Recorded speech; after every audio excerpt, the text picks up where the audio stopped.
बिस्मिल्लाहिर्रहमानिर्रहीम। अल्लाहुम्मा सल्लि अला मुहम्मद व आलि मुहम्मद। औज़ु बिल्लाहि मिनश शैतानिर रजीम। बिस्मिल्लाहिर रहमानिर रहीम व बिही नस्तईन व हुवा खैरुल मुईन। अल्हम्दुलिल्लाह वस्सलातु वस्सलामु अला अहलिहा। तक़लीद के मसाइल पर हमारे आपके साथ मुसलसल बात हो रही है और पिछले दर्स में हमने एहतियात वाजिब के कॉन्सेप्ट को आपके लिए क्लियर करने की कोशिश की थी। मैं 1 मिनट में उसका रिकैप कर दूं ताकि आपके लिए इसका खुलासा हो जाए। मुज्तहिद का काम है पूरी रिसर्च करने के बाद, पूरी तहकीक करने के बाद जिस नतीजे पर वो पहुँचे उसे हुक्म शरीयत की सूरत में आप तक पहुँचा दे। बाज़ औक़ात ऐसा होता है कि मुज्तहिद सारी रिसर्च के बावजूद भी 100% नतीजा कायम नहीं कर पाता, या वो एहतियात करना चाहता है। वो कहता है कि मैं इस वक्त यहाँ पर राय नहीं दे सकता। तो मुक़ल्लिद कहता है कि फिर मैं क्या करूँ। मुज्तहिद कहता है ठीक है, मैं तुम्हारे लिए ये बता देता हूँ कि तुम क्या करोगे तो तुम्हारी जिम्मेदारी पूरी हो जाएगी। यानी वो थोड़ा सा मुश्किल साइड को बताता है और इस तरीक़ेकार को कहते हैं कि मुज्तहिद ने फतवा नहीं दिया बल्कि एहतियात वाजिब लगाई। वो मुश्किल साइड को लेकर बता देता है कि भाई ये कर लो तो डेफिनेटली जिम्मेदारी पूरी हो जाएगी। लेकिन जब भी एहतियात वाजिब कहता है तो खुद ब खुद एक परमिशन इशू हो जाती है कि चूंकि मैंने यहाँ पर फतवा नहीं दिया तो तुम इस मसले में जो आलम है, अब मैं तो नहीं रहा आलम इसलिए कि मैंने फतवा ही नहीं दिया, तो जो सेकंड नंबर का मुज्तहिद है वो खुद ब खुद आलम बन जाता है। तो उसकी तुम बात मान सकते हो। अगर वो फतवा दे मुश्किल साइड का तो खैर बात ही तय हो गई कि मुश्किल साइड पे अमल करना है। और अगर वो आसान साइड का फतवा दे दे कि भाई मसलन 3 मरतबा नहीं धोना एक बर्तन को पाक करने के लिए, 2 मरतबा धोना काफ़ी है, तो आप सेकंड नंबर के मुज्तहिद की बात भी मान सकते हैं। और ये बात समझाने के लिए कभी वो एहतियात वाजिब का लफ्ज़ इस्तेमाल करता है, कभी सिर्फ एहतियात का लफ्ज़ इस्तेमाल करता है, कभी वो महल तामुल कहता है, कभी सिर्फ तामुल कहता है, कभी वो महल इश्काल कहता है, कभी सिर्फ इश्काल कहता है। लेकिन ये बात कुल्ली तौर पर जहन में रखें कि जब भी इस तरह के अल्फाज इस्तेमाल होंगे इसका मतलब यह है कि फतवा नहीं है, और फतवा ना होने के बाद इस मसले में जो मुश्किल साइड है उस पर अमल करना है, चाहे इबारत में कुछ भी लिखा हुआ हो। जो मुश्किल साइड होगी उसको आपने चूज़ करना होगा ताकि आप जिम्मेदारी से ओहदा बरा हो सकें। और बहरहाल ये चीज़ बिगिनर्स को इतनी आसानी से समझ में नहीं आती, मुझे इस बात का अंदाज़ा है। इसके लिए थोड़ा सा जो है वो फ़िक़ही ज़ौक़ भी होना ज़रूरी है और एक हायर लेवल की अंडरस्टैंडिंग्स होना ज़रूरी है। अब यहाँ पर एक दूसरी बात आती है और वो ये है कि बाज़ औक़ात मुज्तहिद फतवा दे देता है, मतलब इसी तरह के मसले में जहाँ पर 2-3 नज़रियात हैं, फतवा दे देता है आसान वाली साइड का। कहते हैं मैं नतीजे पहुँच गया हूँ, काफ़ी है। यानी मिसाल के तौर पर फ़र्ज़ कर लें जनाब अली के एक शख्स के लिए तय नहीं हो पा रहा कि मुसाफिर है कि नहीं। फ़र्ज़ कर लें मर्जी डिसाइड कर लेता है कि नहीं भाई मुसाफिर है, 2 रकत पढ़ लेगा, इसकी जिम्मेदारी पूरी हो जाएगी, मुसाफिर माना जाएगा शरीयत के एतबार से। लेकिन इसी जगह पर मुमकिन है और बहुत सारे बुजुर्गान हो, एक से ज़्यादा बुजुर्गान हो जिन्होंने कहा हो कि नहीं भाई मुसाफिर नहीं है, इसको 4 रकत पढ़नी है। तो बाज़ औक़ात दलीलों की इंटेंसिटी को देखते हुए और मुख्तलिफ जो है वो फ़िक़ही क़वानीन को देखते हुए मुज्तहिद फतवा देने के साथ भी एक सजेशन देता है। मसलन फतवा देता है कि भाई देखो इस मकाम पर तुम 2 रकात नमाज पढ़ लो, तुम्हारी जिम्मेदारी पूरी हो जाएगी। इट मीन्स फतवा आ गया, जिम्मेदारी पूरी हो गई। फिर वो कहता है अच्छा है 4 भी पढ़ लो।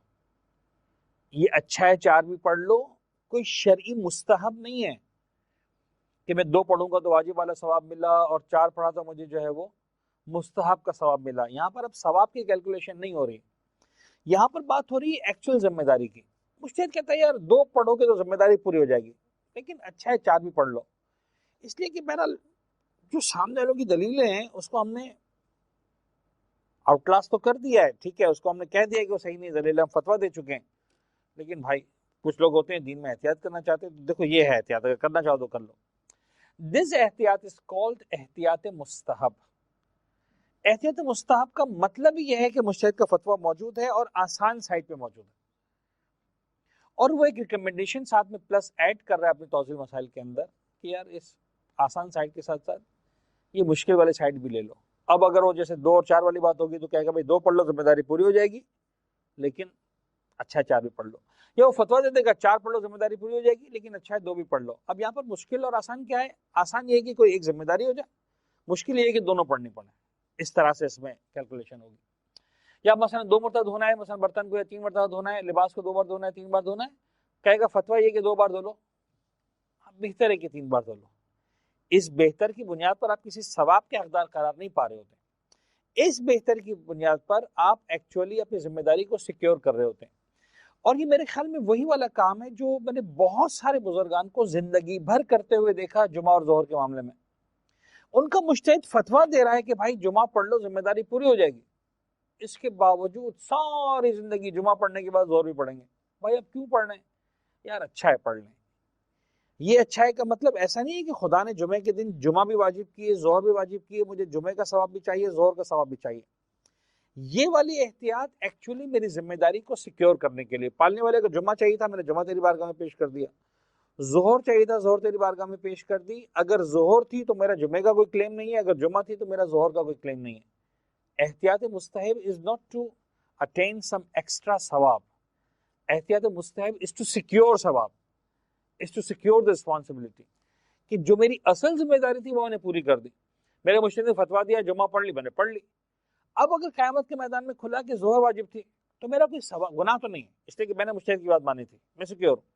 लेकिन इतना तो हुआ ना कि भाई मेरे नामे अमल में असल अमल नहीं था, तो मैं वो जोहर भी पढ़ रहा हूँ कि अगर खुदा न खास्ता फर्ज कर लें कहीं पे कुछ आगे पीछे बात थी भी तो मैं सिक्योर हूँ, भाई मैंने ये भी कर लिया, मैंने वो भी कर लिया, राइट।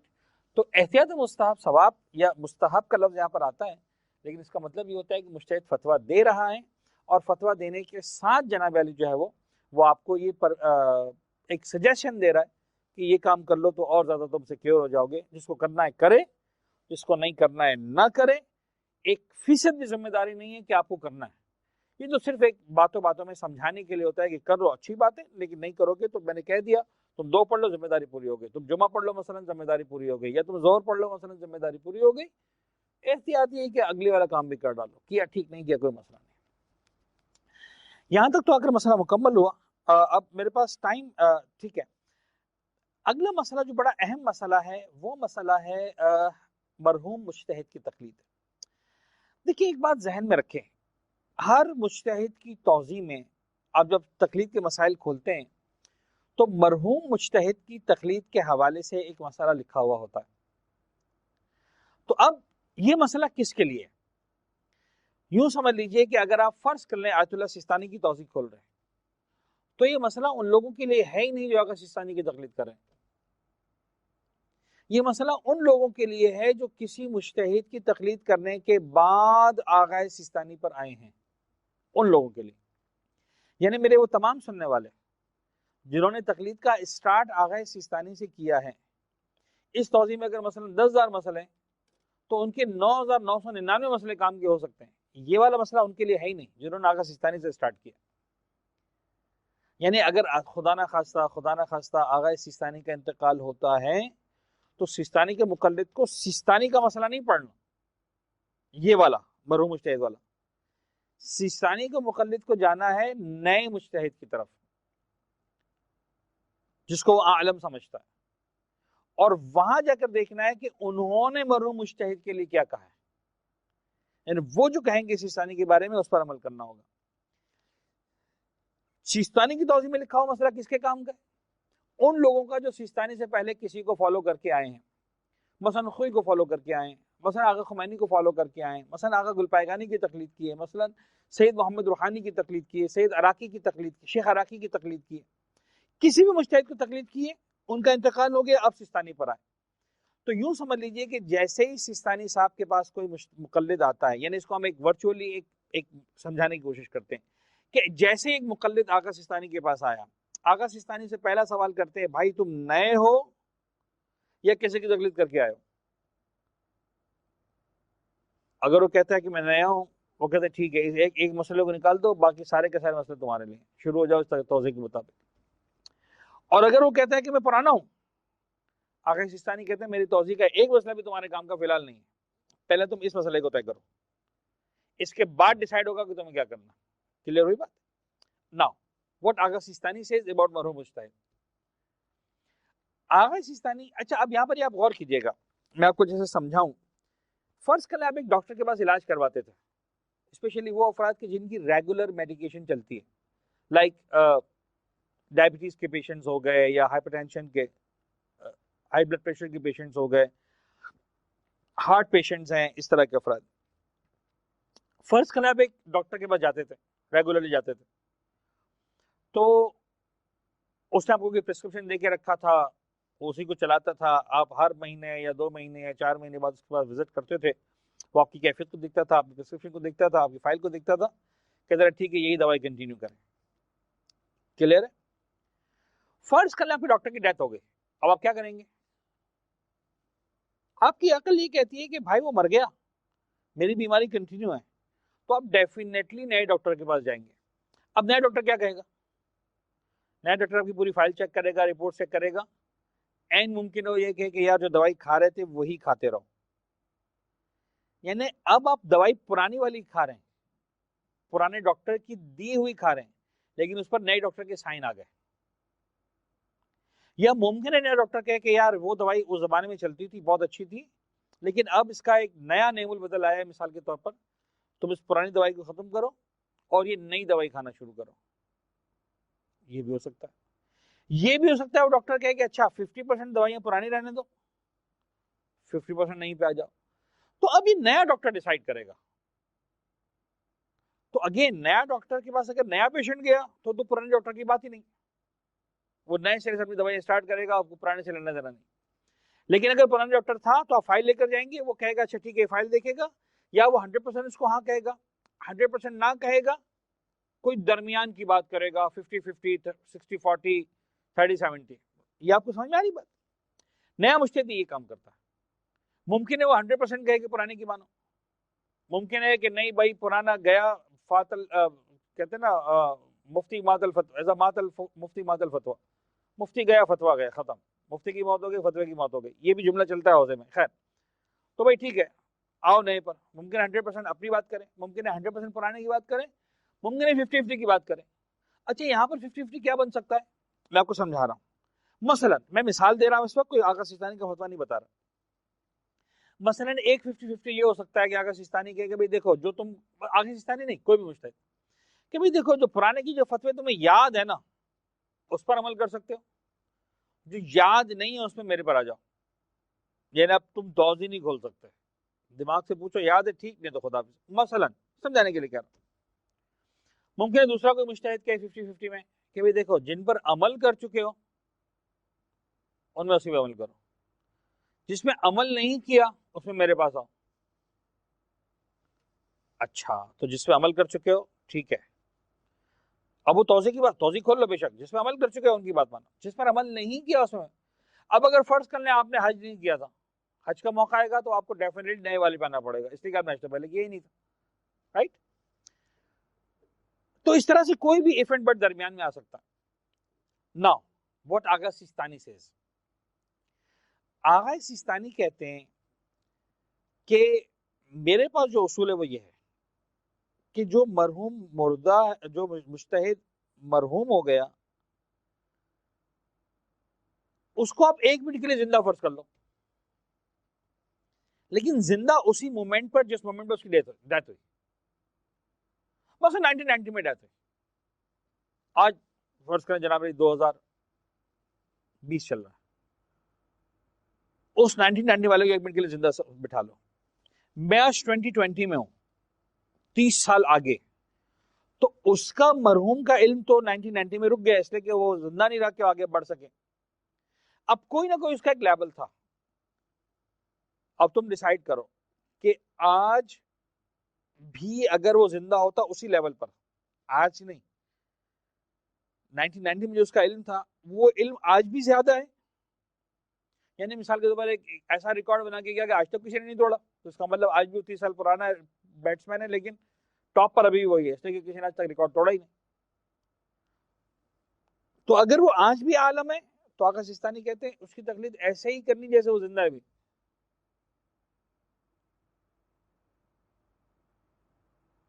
या मिसाल के तौर पर तुमने जो है वो 3-4 मुश्तहिदीन की तकलीद की है। बहुत से लोग हैं जिन्होंने फर्ज कर लें आगा खमैनी की तकलीद की, फिर आयतुल्लाह ख़ुई की तकलीद की, फिर आगा गुलपागानी की तकलीद की, फिर आगा इराकी की तकलीद की, फिर मसलन सईद सिस्तानी पर 4-5 की कर चुके हैं। वो ठीक है 4-5 को, यानी इसको मैथमेटिकली यूं समझाएं कि आप यानी इल्मी वजन, मैं एग्जांपल दे रहा हूँ मैथमेटिकली, तो मैं वजन की एग्जांपल दे रहा हूँ। फर्ज करें जनाब अली, जब एक मुजतहिद का इंतकाल हुआ, अब मैं ABCD करता हूँ, नाम नहीं लेता कि खुदा ना खास्ता ये ना समझा जाए कि किसी एक मुजतहिद का नाम लेकर ज्यादा या कम वजन की बात की जा रही है। फर्ज कर लें ABCD की आपने तकलीद की और आज आप E पर आ गए, यानी E आ गए, सिस्तानी हो गए। ABCD 4 मुजतहिदीन है। फर्ज कर लें एक का जब इंतकाल हुआ तो उसका जो इल्मी वजन था, एक तो बॉडी का वजन होता है, मैं उसकी बात नहीं कर रहा, इल्मी वजन था मसलन मिसाल के तौर पर फर्ज कर लें 80 किलो, और उस वक्त 80 से ऊपर का कोई नहीं था, जब भी तो उसकी तकलीफ हो रही थी। सेकंड नंबर का जो मुजतहिद था मसलन फर्ज करें उसका इल्मी वजन था 78 किलो, तो सेकंड नंबर था। खूब, जब नया एक मुजतहिद का इंतकाल हुआ तो खुद ब खुद 78 वाला फर्स्ट हो गया। उसके बाद 78 मसलन मजीद 10 साल जिंदा रहा, लेकिन जब 10 साल जिंदा रहा तो डेथ तक आते आते इस 78 वाले का वजन हो गया मसलन 83। तो जब A की डेथ हुई तो उसका वजन 80 था, जब B की डेथ हुई तो उसका वजन 83 था। अच्छा जनाब, लेकिन उस वक्त 83 से ऊपर कोई नहीं था। अब जो सेकंड नंबर का था फर्ज करें 75 पे खड़ा हुआ था, C मिसाल के तौर पर। आप C की तकलीफ में आ गए। C का जब इंतकाल हुआ तो 3 साल में इंतकाल हो गया और 3 साल में इसका वजन 75 से 78 तक आया। अब ये 3 एग्जांपल्स हो गई, 80, 85 और 78। जब A का इंतकाल हुआ तो उसका वजन 80 पे फिक्स हो गया, B का इंतकाल हुआ तो उसका वजन 85 पे था, C का इंतकाल हुआ तो उसका वजन 78 पे था। ठीक है, अब हम आते हैं D के पास। D फर्ज कर आका सिस्तानी को, मैं लंबी नहीं करता मिसाल, D फर्ज कर आका सिस्तानी है। जब D आका सिस्तानी, इसका मतलब C के बाद जब आप सिस्तानी पर आए तो सिस्तानी का वजन तो 78 भी नहीं था ना, जब भी तो वो सेकंड नंबर थे उस दौर में। लेकिन अब मिसाल के तौर पर सिस्तानी साहब को C का इंतकाल हुए मतलब 20 साल हो गए, वो सिस्तानी 78 पे था, फर्ज कर ले आज 88 पे आ गया। फर्ज कर ले, अगर फर्ज कर 88 पर आ गया तो आका सिस्तानी कहते हैं कि भाई अब तुम पर वाजिब है कि मेरी तकलीद करो, इसलिए कि मैं सबसे ऊंचा हूं।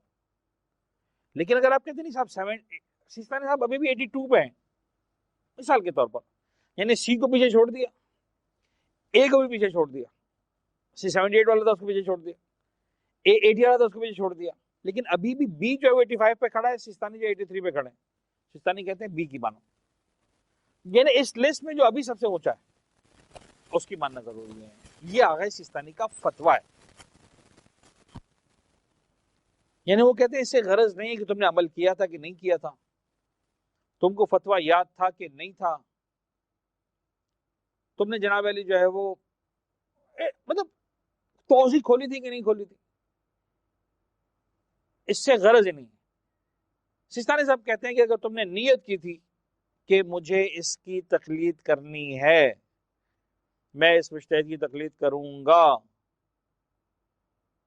और फर्ज करने आधे घंटे में मुजतहिद का इंतकाल हो गया, फिर भी तुम्हें अगर वो 85 पर है तो मैं अभी भी उसकी तकलीद करनी है। वैसे मैं आपको बता दूं, मुझे बैकडोर से ये इंफॉर्मेशन है कि बहुत ही काबिल एतमाद, इंतहाई काबिल एतमाद, जिन पर मैं 100% भरोसा करता हूँ, उन्होंने आगा सिस्तानी से पूछा भी है और आगा ने परमिशन भी दी है। यानी ये मैं उन लोगों के कह रहा हूँ जो आज भी आयतुल्लाह खुई के मसाइल पर अमल कर रहे हैं। आयतुल्लाह ये कहकर, ये सोचकर या इस दलील के साथ कि आयतुल्लाह खुई अभी भी आलम हैं आगा सिस्तानी के मुकाबले में, तो बहुत ही काबिल एतमाद ज़राए, यानी बुजुर्गवार उलमा, उन्होंने आगा सिस्तानी से पूछा कि आगा हम 100% आप पर आना चाहते हैं, कहा आ जाओ। कहा मैं पेश इमाम हूँ, मुझसे कई सारे लोग आकर सवाल पूछते हैं कि हम आना चाहते हैं, जबकि हम समझते हैं कि आयतुल्लाह खुई आलम है, इस तरह की बात का। ठीक है, परमिशन दे रहा हूँ, आप मुकम्मल तौर पर मेरी तकलीफ पर आना चाहें तो आ सकते हैं। तो शायद आगा सिस्तानी ने खुद ये डिसाइड किया हो कि तुम कुछ भी समझते रहो, मेरा इल्म आगे हो गया है, खुदा बेहतर जानता है क्या दलील इसके पीछे। लेकिन आगा सिस्तानी ने बहुत ही क्लियर कट ये परमिशन दी है कि even if you are following Ayatollah Khoei for a long time after his death, आज अगर आप चाहें तो 100% आगा सिस्तानी पर मुंतकिल हो सकते हैं। वसल्लल्लाहु अला मुहम्मदिन व आलिहि तय्यबीन अत्ताहिरीन, पढ़ने वाले ज़माने के इमाम की को ज़हूर इनायत फरमा और हमारा नाम उनके आवान अंसार में शामिल फरमा। रब्बना तक़ब्बल मिन्ना इन्नका अंतस समीउल अलीम।